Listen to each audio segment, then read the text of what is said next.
You know, I'm fond of telling a story about Bombay, which I'm a city I've worked in a lot and I'm very fond of, is that its basic tax mechanism is octroi, which is a tax that was largely done away with in European cities when they went to nation states. And in France, it was done away with in the Revolution in 1789.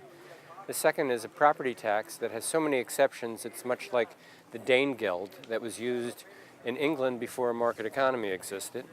And the third was, until very recently, the Urban Land Ceiling Act, in which they took land from people to take from the rich to give to the poor. And there were so many exceptions that basically the poor didn't get much and financed an awful lot of political campaigns. But if you think about that, and you think of this as one of the most sophisticated cities, not only in India, but in the world, its fiscal mechanisms are approximately in the 17th century.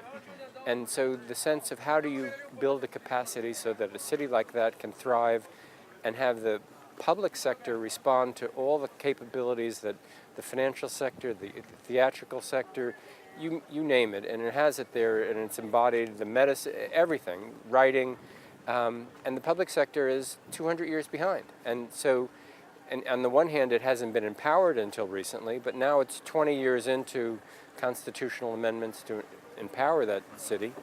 And so, you know, right now Bombay doesn't have any urban planners. If you go through any number of the, 40 or more cities of 1 million or more people, that many of them have very little institutional capability to respond to the host of problems that are involved with enormous numbers of people living close at hand, ranging from basic sanitation to water supply to traffic to housing regulations to just a host of things that are basic public goods that require technical skills and managerial interaction that in some ways, and gets to the point of this about IIHS, is the need to build a professional cadre of people to respond to just, I think the numbers are 300 million people being added to cities in the coming years, and I think the capacity now is relatively low.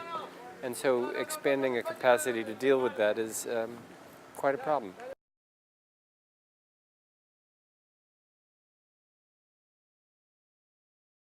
One of the most important functions of the public sector, so that the private sector can actually contribute as much as it can, is that cities be well managed. There's a study by McKinsey that's well known that suggests that India cannot continue its growth rates at its levels unless urban land markets function. And the functioning of those markets is almost completely a private sector management issue.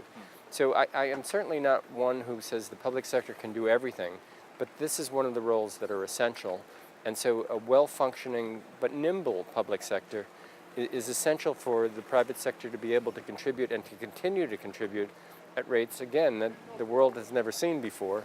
And if that public sector cannot support and enhance what's going on in the private sector, and for households, just basic services for households, the lack of dignity, not to mention the health effects, are extraordinary. And so that's public sector, and while the private sector contributes a lot, it's not going to carry out these roles. And for that, you need training for people so that they get the capacity to provide those services.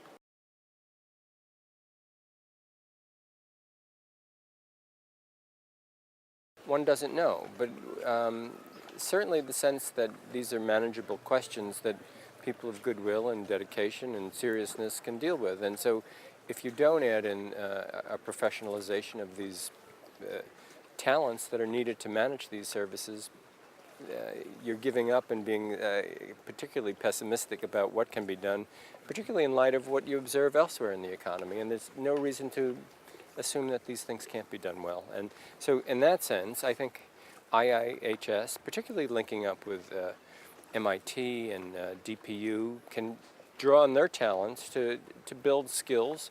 Simultaneously, I think these institutions in the West have never seen anything like what is going on in urbanization in India, and they can learn a great deal too. So this is very much a two-way street, and they all recognize it. And I think, particularly in terms of some of the IT and the open access and so forth that are planned for IIHS, these are things that could revolutionize the way people think and teach how do you plan in the future. So so in short, I think there's a lot of opportunity. I think you've got wonderful people coming together. You've got a board that is just an incredible list of people who are well-wishers for the country and just talented people. So, you know, it may not work, but it's certainly something worth trying.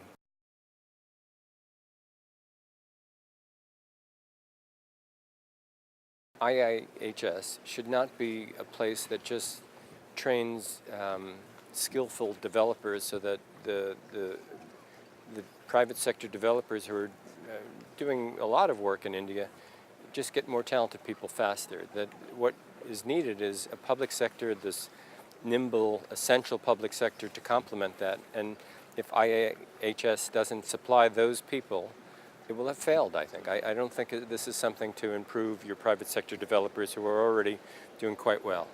The second is, I think it's very important that it be inclusive and have a range across an extraordinarily enormous country that is served by all kinds of people, and so the sense of including them in this process is one.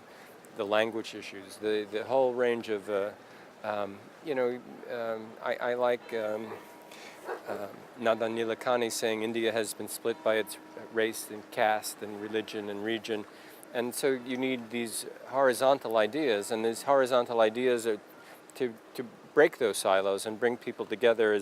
So inclusiveness is a one-word way to say this, but bringing India together so that it can address its urban problems that are here to stay, and those are two things I think are important.